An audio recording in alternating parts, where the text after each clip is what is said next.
चारों डहर पापी के पाप है, रावण के बेटा कसराज है।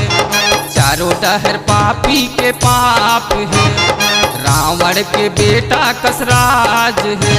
ऐसन दुनिया लकाबर बनाए बाबा, वही दिन है वही रात है, वही दिन है वही रात है।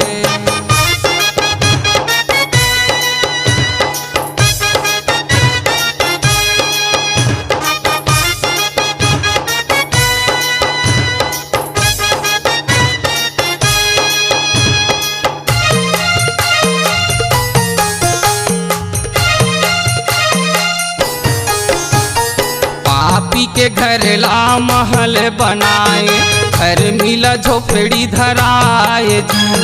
पलंग सुपेती बड़ेला ओढ़ाए, गरीब